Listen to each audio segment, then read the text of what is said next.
Comme on dit souvent, vaincre sans péril, c'est triompher sans gloire. Oui, Emmanuel Milumono, quand vous avez suivi le texte, le son.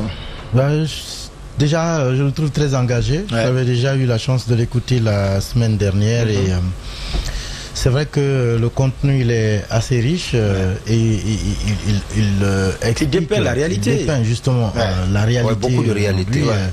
Beaucoup de situations qui se passent sous le nez, sous la barbe de chaque Guinéen.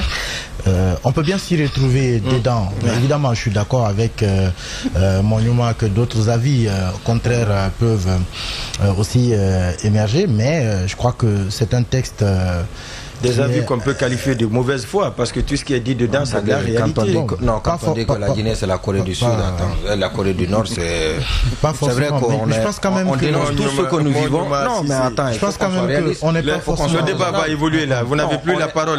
C'est Emmanuel Milumono qui a la parole. C'est antidémocratique. Allez-y. C'est marcher sur les libertés, mais quand on dit par exemple, Gaston, tu fais comme Lamine, ça ne veut pas dire que Gaston est Lamine. Bien entendu. Mais Gaston ne peut pas être Lamine.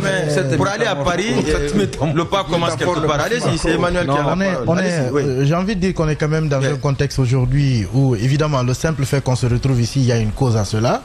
Et cette cause, en soi, elle n'est pas normale.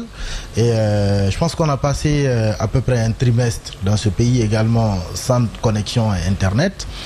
Il y a quand même assez de situations qui nous rapprochent de la Corée du Nord, même si je dis que nous ne sommes pas forcément la Corée du Nord, mais je pense qu'il y a des libertés qui étaient déjà considérées acquises et qui ont été aujourd'hui totalement remises en cause.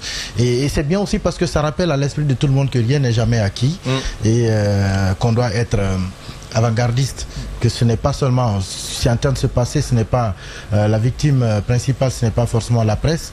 Ça peut déteindre sur l'ensemble de nos libertés parce que quand on commence par la liberté d'expression, le pire qu'on puisse retirer à un homme, c'est sa liberté de pouvoir parler.